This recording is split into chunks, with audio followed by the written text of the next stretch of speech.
Entonces nos vamos a presentar, hemos pensado que hemos escogido 2 poemas cada una de las demás para hacer una pequeña presentación y empezar a entablar un diálogo. Entonces Eva a mí me pasa pues que la he leído mucho y que además es muy buena amiga. Y de Eva me gustaba mucho ese adjetivo que utilizaba Berta de turbador. Leer a Eva es doloroso. No, todos los días está uno para leer a Eva. Y porque también recuperaba esta antología de 20 con 20, que tiene una parte muy interesante, aparte de recopilación de textos, que es esa reflexión sobre qué es la poesía que antecede a cada una de las poetas, ¿no? Entonces Eva dice de su propia poética la belleza de los lugares indeseables. Creo que es una forma muy precisa de definir uno de los trabajos que ella hace. Raíz de Ave trabaja, por supuesto, esa vertiente, pero además hay un proceso, yo creo, de deconstrucción y reconstrucción de la identidad, un proceso que es muy físico. Aparece la tierra, aparece... Bueno, hay en ese proceso de exploración de la identidad como que escarba con las manos, ¿no? Y yo he escogido 2 poemas de Raíz de Ave para leer de ella. El primero, esa búsqueda de la identidad, diría también que es una búsqueda de la identidad que tiene mucho que ver con la mujer, es una búsqueda de la identidad femenina, y una de las cosas que aparecen en el libro es la referencia a mitos, a poetas que nos han antecedido, y el primer poema que voy a leer de ella, que es este de las benévolas, que a mí me fascina, pues tiene que ver con esto también, ¿no? Luego, si quieres tú hablar de las benévolas, a lo mejor vais a cortar algo. Y lee. Empieza con una cita de Safo. Y ellas, hermosas, tejen guirnaldas.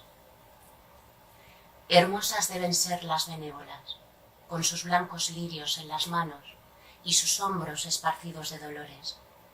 Hermosas deben ser las que llevan dentro la furia, en los ojos la tormenta, dentro del vaso agua dulce, dentro del vientre llevan las benévolas toda la rabia y la sangre de las desleídas, las deslavazadas, las blancas, las incoloras, las muertas, las matadas, las madres amedrentadas, todo el dolor, todos los versos, del verano incólume de lunas rojas, dentro del vientre, viento, huracán de uñas, llevan dentro las benévolas. Que las benévolas son las furias. Y voy a leer un segundo poema que creo que tiene que ver con esto que he contado y que por sí solo se explica bastante bien, ¿no? Entre los surcos se yergue alguien que quizás soy yo, mitad ave, mitad mujer, como la sirena primigenia de la voz perdida en la escollera. Ojalá conocer la raíz para bordármela o devorarla, tubérculo gineforme de 7 puntas afiladas. La tierra arada palpita lombrices, tan fértil se retuerce, ansía raíces que penetren, abultadas vesículas que tornen en fruto y estallen en cientos de plumas minúsculas, relámpago de zorzal, al encuentro de las garras del Milano. A oscuras la raíz se acomoda de nuevo para retorcerse, para repetir su canto impasible, para horadar la carne de la mujer de barro. Este final. O sea, la mujer de barro, ya interrumpidme por favor, porque yo entiendo que no. Pero la mujer de barro a mí me recordaba a Ángela Figuera, que tiene un libro que se llama precisamente así, ¿no? Esa idea, cuando empezábamos a preparar este recital hablábamos de la identidad y del cuerpo, como el cuerpo, que es territorio de batalla personal porque tiene que ver con la identidad, pero es muy político también.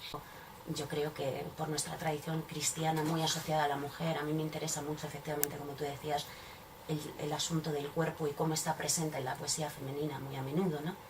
Y aquí, bueno, eso me pareció una referencia que no sé si tú tenías presente, pero bueno, horadar el cuerpo de la mujer de barro, ¿no? Con esas raíces, cómo buscar esas raíces, reconvertirlas, comérmelas por supuesto, ser consciente de ellas, pero a la vez, ¿qué hacer? Me las como, ¿cómo consigo que orade mi cuerpo, que también es de mujer de barro, ¿no? Y ya. Pues después de las palabras de Diana, yo tengo poquito que decir. Quiero aportar solo un par de cosas, y es que el año pasado una compañera del instituto, bueno, una profesora y yo coincidimos y nos hicimos muy amigas, y hoy por hoy pues es una de mis mejores amigas, y es Marisol Sánchez Gómez, y resulta que ella había sacado esta antología fantástica, 20 con 20, en la que yo descubrí a Eva. Yo no conocía a Eva, o sea que no tenía, vamos, ni físicamente, porque siempre que conoces primero a alguien hay una afinidad o un rechazo, ¿no? Y puede ser que su poesía te llegue más precisamente por eso, por el contacto primero que has tenido. Pero mi primer contacto con Eva fue este libro, y recuerdo que hablé con Marisol y le dije que había sido un descubrimiento que me había gustado muchísimo. Me parece muy importante la aportación de la antología, de las palabras, la reflexión sobre vuestra poética, vuestra manera de escribir. Y bueno, yo subrayo de vez en cuando cosas y marco, y decía Eva que llevaba gritando a su manera desde que podía recordar, pero que no era un grito reivindicativo, sino era una manera, ¿no?, de comunicar. A mí me produjo muchísima inquietud tu poesía, mucha sorpresa, y tenía una cierta como gana de más.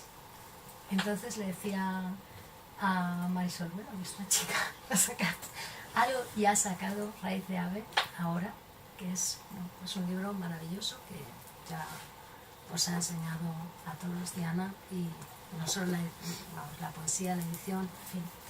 Y yo he elegido un par de poemas, pero me ha resultado muy difícil elegir, porque son maravillosos todos. Así que, para que vean ustedes esa inquietud, bueno, reconozco que este primero que voy a leer, cuyo primer verso dice la devoradora de granadas, lo he elegido conscientemente por la conexión, no tiene nada que ver, pero es fantástico, fantástico. Así que dice así: la devoradora de granadas abre el vientre de la fruta, bebe hasta teñirse la lengua y pasa la tarde escupiendo semillas, que nada florezca en su interior. Dice: haremos fértil el jardín con la piel de nuestras manos. Me obliga a tumbarme junto a ella, muy cerca de la tierra. O sea, se crea un clima en este poema, una imagen te lleva a otra que nunca jamás imaginarías. Bueno, yo es lo que busco en la poesía. Así que, de verdad, bueno, enhorabuena por el libro, y felicitarnos a nosotras que podemos escuchar, y hoy a Eva por estar aquí. Este otro poema me pareció también bestial, y su primer verso dice: pudimos haber sido siamesas. Pudimos haber sido siamesas, unidas por las sienes, tú a la izquierda y yo a la derecha. Ahí quedaría la costura. Pero me la bordaron en la frente, donde las rosas se abrían a la tarde. Tuvimos que aprender a desdecirnos, a escribir fluido en el espejo, donde nos leíamos a solas, separadas, en la hora de las algas de aquel tiempo en que no existía el habla del relámpago. Las fuerzas de asedio tumbaron la muralla, blandiendo en alto el escarpelo, vinieron a extinguirnos, nos esparcieron, cual mutilados miembros de sátrapa por todos los rincones. Desoyeron a la sibila que reía: no servirá de nada su amor, tiene la sangre de Mercurio. Maravilloso. Bueno, voy a empezar a leer y me voy a dejar leer. Estaba buscando con la boca la conmoción, con la boca.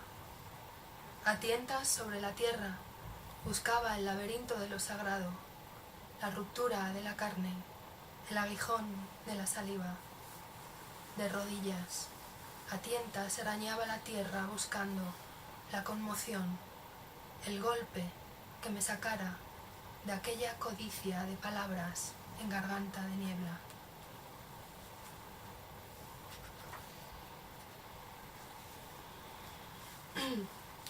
Como apuntaba Diana y también ha apuntado Berta, este libro es un libro en el que hay deconstrucción y reconstrucción de la identidad y momentos de iluminación, ¿no? Este poema va precedido de un verso de Ana Akhmatova: y qué resplandor invisible nos enloqueció antes que la luz. Al llegar a la explanada sentí el temblor en las piernas, la nuca ardiente y la visión nubosa del que se asoma al precipicio con ánimo de vuelo. Me aferré a mis propios brazos para no dejarme aniquilar por la luz. Recuerda el peligro de combinar ciertas cantatas de Bach con la amplitud del paisaje, la fuerza con la que te conmueven ciertos espacios abiertos lo revela. Lo sagrado se esconde detrás de cada piedra. ¿Acaso sea yo la que se quedó dormida debajo del árbol tras morder la raíz ahumada de carne harinosa? La mujer desvanecida que se arropó las piernas con hiedra e hizo de piedra una almohada. La mujer pálida y convulsa que se retorció hasta articular terrones bajo 3 lenguas. La que vio con 100 ojos de fiebre las patas, el pico, los espolones, la oscuridad irisada de las plumas sobre el brazo. La mujer de las visiones sobre el azogue, el reflejo del animal que en calculado vuelo se acerca hasta posarse en su hombro. ¿Acaso sea yo? ¿Y más significativos del libro o más...? no sé. Bueno, es el poema que se titula Dona Arbra, Mujer Árbol, inspirado en la fotografía de una performance de una artista catalana, Fina Miralles, que hizo en el 73, y lleva una cita de la propia Fina: Som l'arbre, som la font. Me saltó del pecho el grito al llegar al bancal, con enroscada niebla en los tobillos, aún así pude verla. A medias erguido el rostro hacia el sol, entornados los párpados blancos en colosal silencio. Ligero fue el temblor en la comisura del labio, vasto el asombro ante el tamaño de lo tangible, la desmedida placidez de la raíz encarnada. Quise tocarla, abrazar su talle rugoso. Arráncala, me dijeron, no le des de beber y arráncala antes de que hable. A riesgo de sequía la rocío todas las tardes por ver si le florece la voz. No pretendo dejar el bancal desnudo de mujer alarido. Sí, maravilloso. Y yo reflexionaba, ¿qué es lo que...? Porque mi poesía y la de Esther no tienen nada que ver, pero nada. Sin embargo, a mí me resulta tremendamente cautivadora. Quizás porque tú posees una sensibilidad que yo no poseo y me gustaría. Ya hablaremos de eso. Ya hablaremos de eso, sí. Entonces, ayer, leyendo unos versos de Ana Rossetti, di un poco con el kit de lo que yo creo que me cautiva de tu poesía. Ella habla de el pacto entre la fragilidad y la existencia.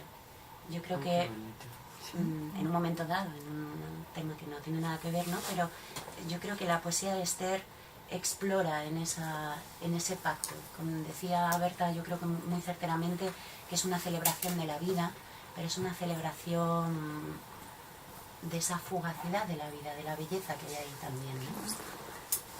Donde se fija en cosas muy pequeñas que sin embargo pueden llegar a tener una significación total precisamente por su sencillez.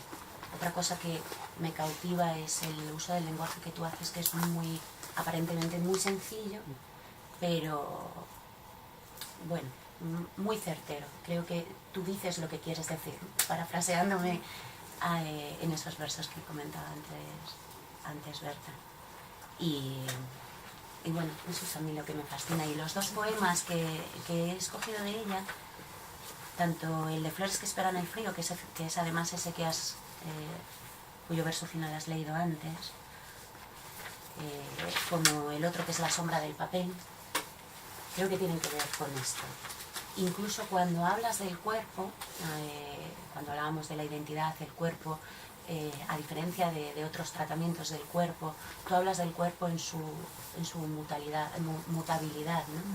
Como, y en la belleza que hay en eso también. Flores que esperan el frío. Esto. La noche volvía enferma al mar. Nos detuvimos en el ámbar de la luz marchitándose, en el agua de los días que se fueron. Teníamos un poco de luz sobre las manos, en los límites de nuestros cuerpos azules, en el cabello sumiso al viento, esparcido. Teníamos la certidumbre de la derrota, del verano en fuga hacia el horizonte, de las salamandras pequeñas que recorrían la terraza, de las flores que esperan el frío. Teníamos la boca triste, la piel triste, los ojos tristes e insumisos, el silencio abrochado, la última cópula, la última verdad mintiéndonos deprisa. Existimos en nuestras sombras alargadas sobre sal, en nuestros ojos poseyéndose indecentes ante el cielo, en los pájaros que llegan de la nada a disputarse la tierra. Éramos hermosos, nuestra piel olía a vida escandalosamente. Que es maravilloso. Y la sombra sobre el papel, que aquí además introduce el elemento de la creación, de la escritura, que a mí me interesa mucho. Antes que el trazo, la sombra sobre el papel, como el cuerpo es amapola antes que piel o carne, y el poema asombro, silencio, espacio antes que palabra. Qué frágiles, absurdos, hermosos nosotros, deseando perdurar en lo mutable, en lo incierto y voraz, definición de duda. Así que amémonos, dejemos al tiempo hacer lo suyo. Solo somos pequeñas lumbres al aire de la noche. Gracias. Bueno, pues yo conocí a Esther hace un año. Y gracias a Genealogías. Y bueno, he leído su encomienda de una granada. Lo que me gusta de Esther, creo que es un punto que tenemos en común, que es la mirada hacia lo natural, al medio natural, esa percepción del medio natural, la comunicación con los árboles concretamente.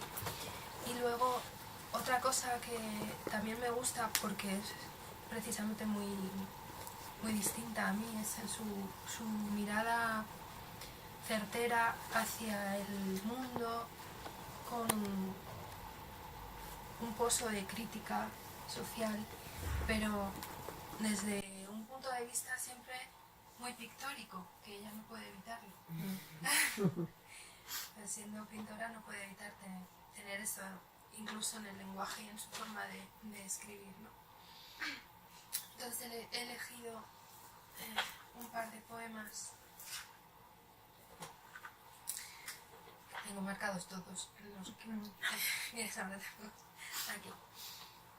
Bueno. Ahora vamos eso de su capacidad pictórica y luego llevarla a lo íntimo. Anochece.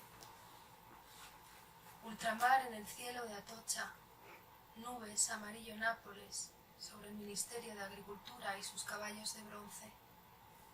Nocturno con estrellas en los brazos, nocturno depósito de azules, siempre el alma. Hacia un lugar sin tiempo, inhabitado, el ritmo de tu carne se repite.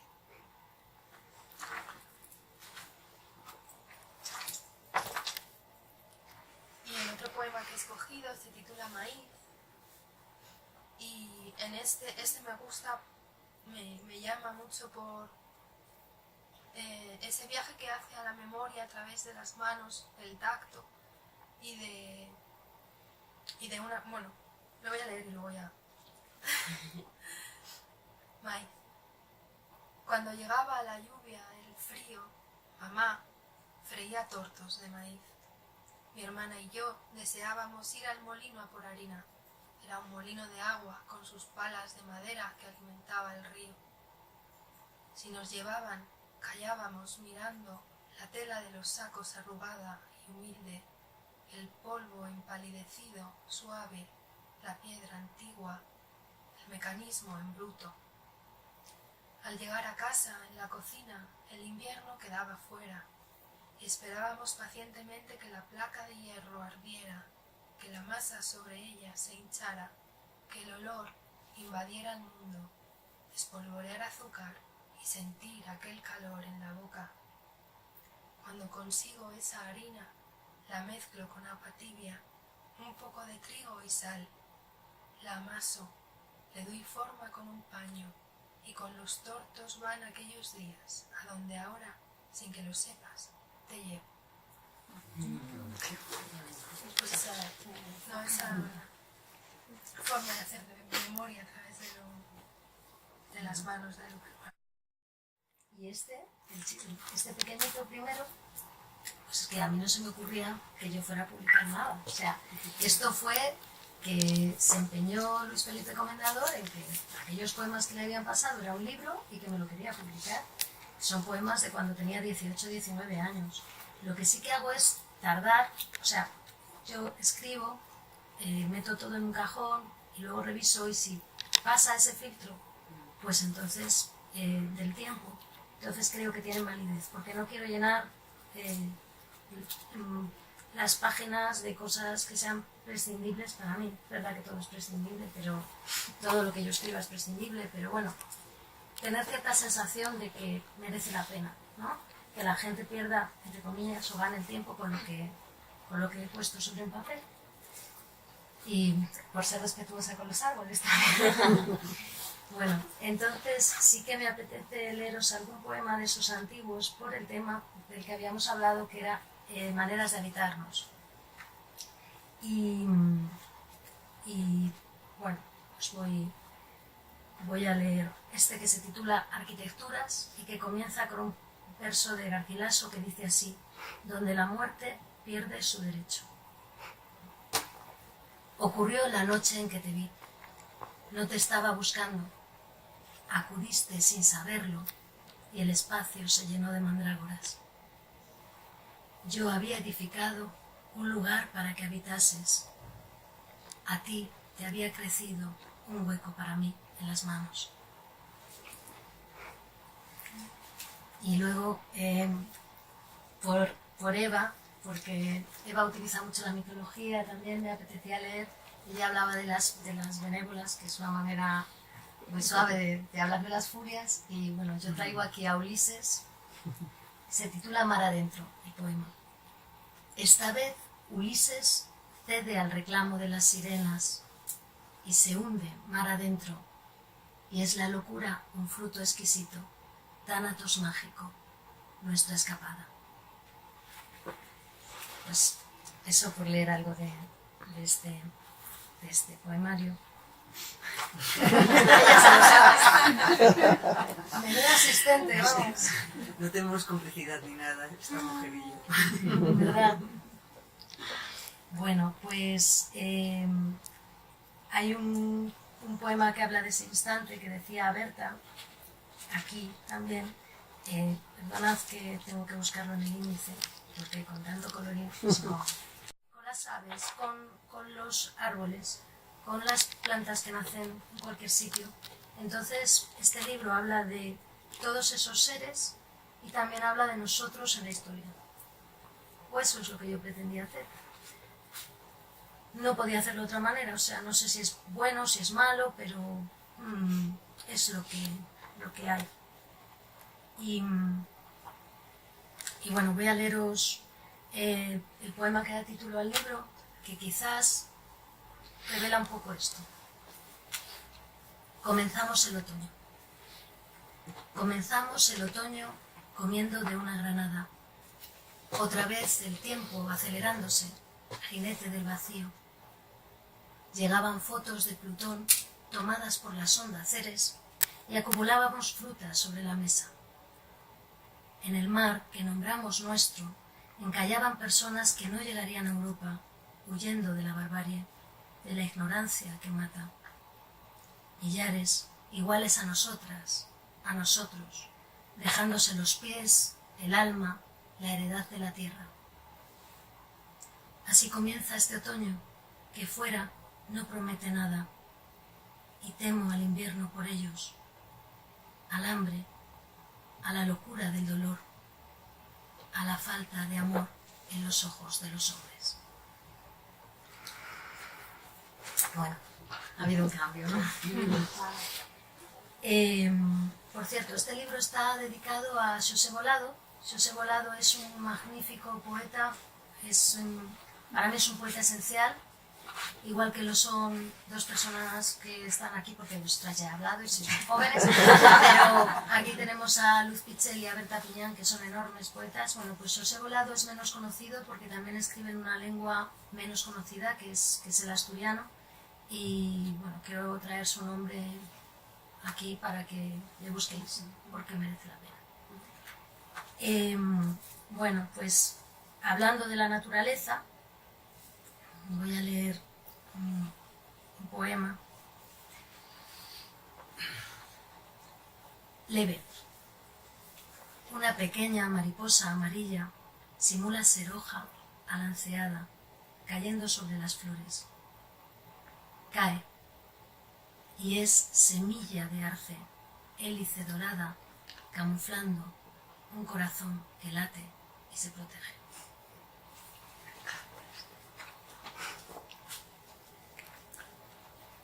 Y nada, un par pequeñines. Aún verde, cae el árbol fuera del camino, aún verde, no volverá en él la primavera.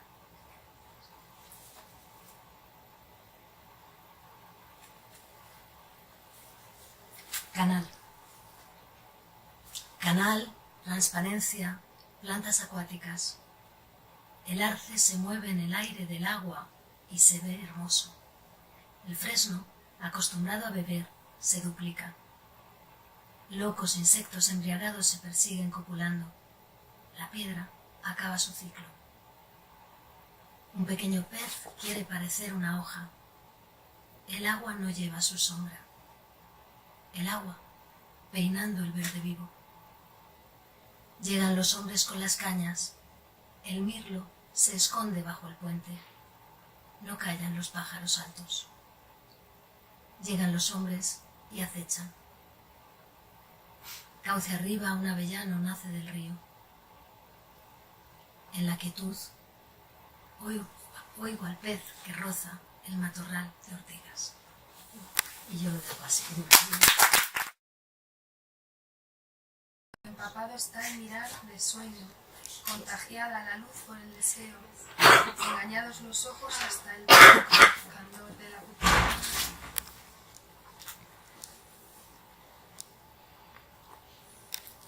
Y cómo desmirarte, desverte de esos nudos del espejo, cómo cerrar los ojos para desposeerle los cristales al yo.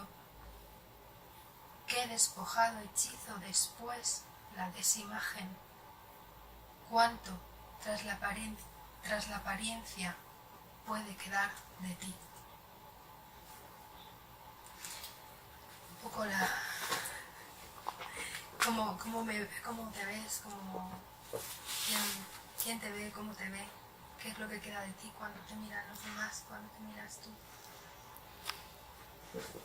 Y el segundo poema que he elegido es uno de estos privilegios que tienen las amigas, que de repente un día reciben un mail y es Diana que te envía un poema que ha escrito, ¿no? Sí. Que bueno, que me estabas comentando que forma parte de lo que estás trabajando ahora. que es un poema que a mí me sorprendió mucho porque aquí hay un cambio y aquí me siento mucho más ligada, ¿no? Hablando en términos puramente estéticos, ¿no? Y me gustó muchísimo y por eso lo he traído. No sé si tiene título de nuevo. Vale. Tengo un arbusto joven en la pierna. Tiene las ramas rojas y quiere ser frondoso a costa mía, crecer, ramificarse. Bebe siempre de mí. Su savia no me duele, aunque me pese a veces como un arado antiguo. Este arbusto soy yo, que me florezco. Y también un zarzal que he alimentado con los años. Llegará un día en que será mayor. Me habrá trepado el cuerpo entero y quedaré plantada, presa, sumida en mi propia naturaleza.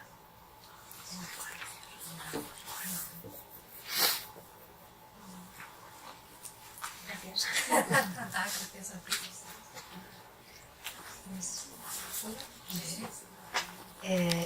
Yo conocí a Diana hace muy poquito también, ¿verdad?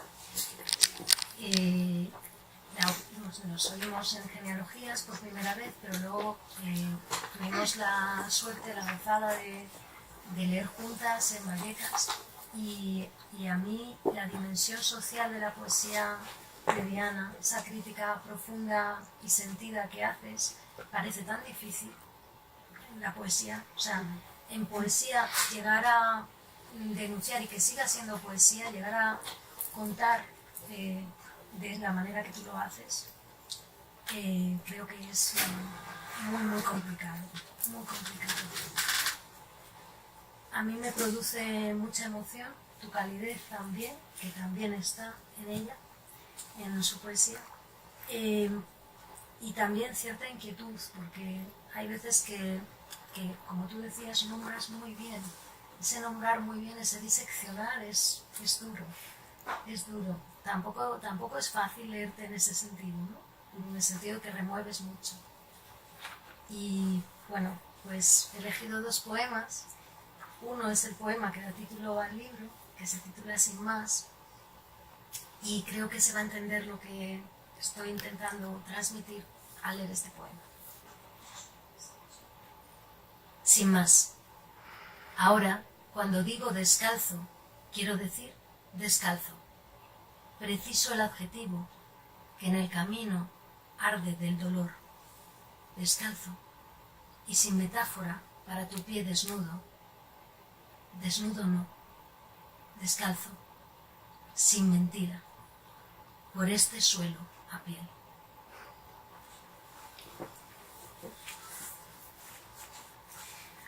Y este libro, voy a intentar leerlo bien, que es muy difícil leer este poema.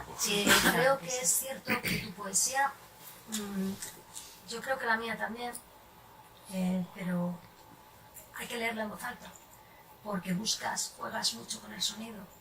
Y porque además es o sea, tú necesitas darte. No tengo la sensación al leerte de que escribas para ti.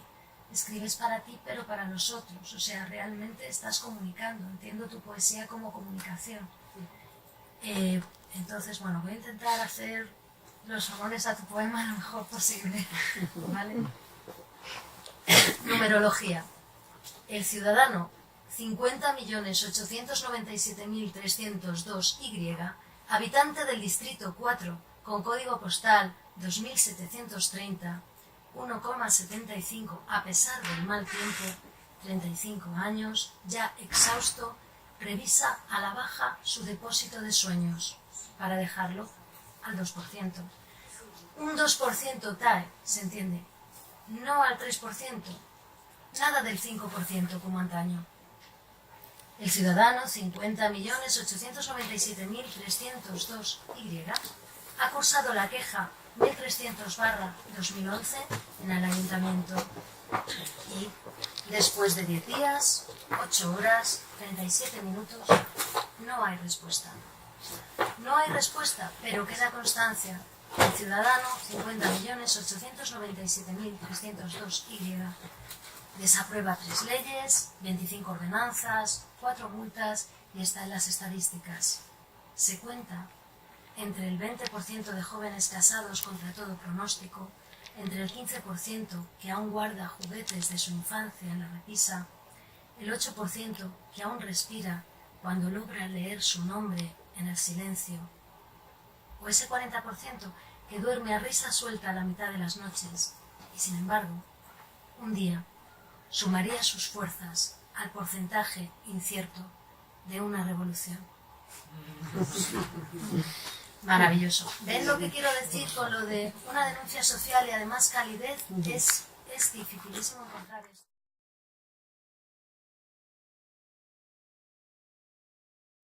Entonces siempre es muy curioso ver la mirada que tienen los otros. En el caso de Candor de la pupila, cuando digo lo de la apariencia, es una reflexión muy en primera persona. Y quizás por esa intimidad no lo suelo leer. Y bueno, lo de en voz alta, pues sí, yo es que a mí la poesía me suena. Quizás es que yo cuando escribo, sobre todo cuando corrijo, es en voz alta. Entonces, de hecho, a veces eso es una batalla conmigo misma, porque me gustaría ser menos rítmica, ¿no? Cosas sobre pensar la poesía. Y bueno, yo de por este sudapiel no me enredo mucho. Quiero leer un poema, que es un poema que se llama Las mujeres. Este es un libro, bueno, ya era mayor cuando lo hemos sacado, ¿verdad? Pero es un libro de alguna manera de una persona que se descubre ante la vida, en el sentido de que trata diversos temas. Es un libro que está estructurado con el triple filtro socrático de la verdad, la utilidad y la belleza. Esa verdad, utilidad y la belleza es la guía que yo me apropio para enfrentarme a distintos temas que a mí me perturban, ¿no? Uno de esos temas tiene que ver con eso que hablábamos del cuerpo y la mujer, y ese tema está muy presente en este poema que voy a leer, no en otras zonas del libro. Las mujeres. Las mujeres sangran todos los meses. Lo hacen con un olor discreto orillado en el baño, casi como si nada. Manan sangre despacio por esos orificios brillantes de su cuerpo. Las mujeres son cuerpo que exhibe su dolor por las tertulias, siempre una vez al mes, discretamente. Entonces hay 100 viejos que se parten las uñas para no molestar. Lloran como si nada y se ocultan el rostro porque están muy felices de ya no tener hambre. Las mujeres, los viejos, juegan como los niños a morderse los labios para saber qué pasa. Mientras, en los simposios, su nombre se debate por la luz de los flexos. Alimenta teorías, ramas en el discurso, los sutiles matices que apuran el lenguaje y las bocas, todas las bocas que hablan y hablan y hablan hasta ahogar. Pero el dolor es sordo y anida en la memoria de los cuerpos. Su único argumento es saber su verdad.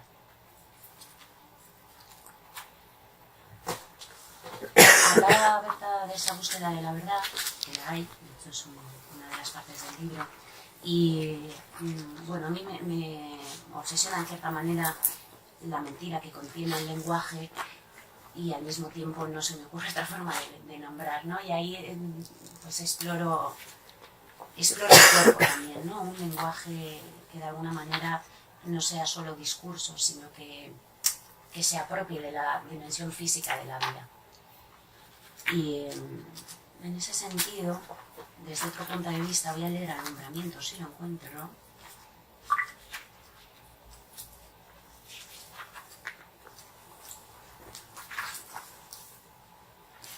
Este es muy luminoso. Este poema, por contextualizar, además, fue ante la alegría del embarazo de una amiga, un embarazo muy deseado, ¿no? Al margen de... Alumbramiento. El día de la carne abierta en otra carne, el de los ojos a la luz y la sonrisa, el que está aquí y ahora, el día como ausente que se siente cobijo, el de esto sí, si balbucea hasta el último músculo, el del agotamiento y la disolución, y el otro, el que no mira las horas, el físico, el desnudo, el día entre las piernas, el único, el tan irrepetible que se estira hacia otro fin, el día de mañana.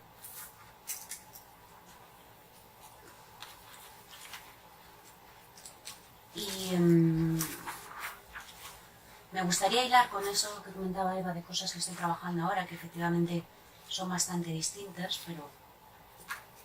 pero al mismo tiempo tienen algo que ver. Entonces voy a leer Horror Vacui.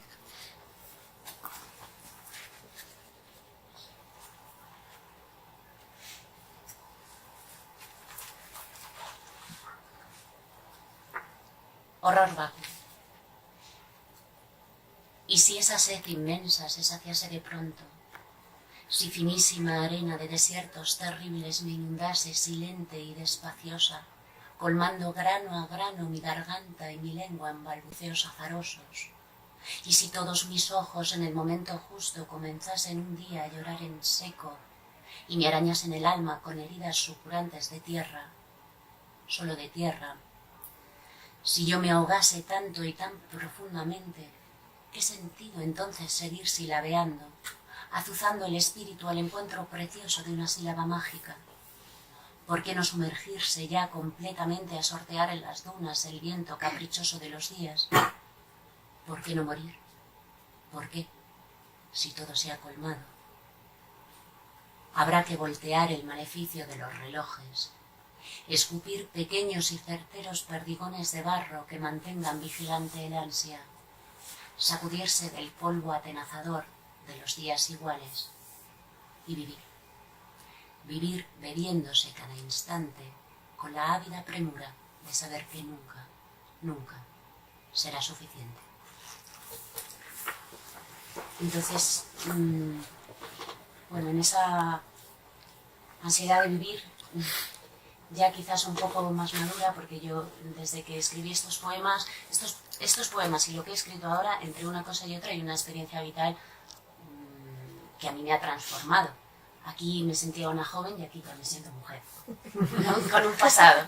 Entonces, de ahí quizás la transformación, y en concreto además estos poemas, luego tengo esa vertiente social, efectivamente, pero en estos poemas sí que exploro más sobre la identidad y ese propio cambio de perspectiva mío, ¿no? Entonces, bueno, esta sería como el reverso, voy a empezar por esto, porque sería como el reverso del horror vacui. Si el horror vacui tiene un punto de vista al final positivo, este no. Ansiedad. Abre una rendija para que pueda respirar esta cabeza. Me acercaré al cristal y pegaré mi frente, frío, y sacaré la lengua al aire, aspiraré. A estas alturas ya he perdido mi cuerpo. Asomo la cabeza por la rendija, no cabe, me refresco, pero he perdido las manos, la curva de mis pechos, el andamiaje endeble que fui alguna vez. Desmembrada y sin centro, soy cabeza, solo cabeza, y necesito un poco de frío. Aquí lo tengo desordenado y entra en un caos. El joyero. Se dice muy bien de lo que estoy hablando. Al abrir el cofre, la plata estaba negra y no quedaban dos pendientes parejos. Los he ido perdiendo. ¡Qué desastre! Uno por cada jersey que me arranqué con furia o al bailar. Tal vez me los quitaron mis hijos. Las promesas que habito ya tienen un pasado y más de 1000 traiciones pergeñadas por mí. Quiero guardarlo todo. También aquí lo sucio, lo negro, todo lo inútil ya que me defiende. Y bueno, voy a leer un par de cosas más. Madre. Tienes cristales rotos en la frente y un pozo que te crece de la garganta al pecho. Cada día que pasa, más profundo. Cada día que pasa te cercan los relojes la orilla de la boca y te veo pequeña, lagartija revuelta en medio de la sed. Te miro y miro al tiempo, a lo poco que aún sé del dolor. y quisiera cogerte de la mano. Aquí. Seguimos aquí. 2 más. Este se llama Después. Llevo en este pecho un vendaval de pájaros que pugnan por salir. Pían, picotean, mueven sus alas frenéticas dentro de mi cuerpo, en la carne y los huesos que tiemblan como barrotes frágiles, pero nunca se rompen. Y yo no sé abrir la puerta, no tengo puerta, y ellos no pueden huir. Solo piar sin descanso y mover sus alas frenéticas en busca del destino de la luz por los surcos que trazan mis venas. Los pájaros. Cientos, miles de pájaros que viven dentro de mí y son un vendaval ya irrefrenable. Me alzarán como una jaula alada y luego me dejarán caer y tal vez muera. Se vengarán, pero habremos probado por fin el gozo de los vientos. Y finalizo. Lunática no. No, lunática no. Blanca, encarnecida, creciente, con el rostro velado por los cráteres de lo que ya no está, y toda la nostalgia que gotea al filo de los calendarios, y con mi lado oscuro que traiciona, pero lunática no, plena de sangre, en lunas bendecida, a punto de emprender mi propio rumbo.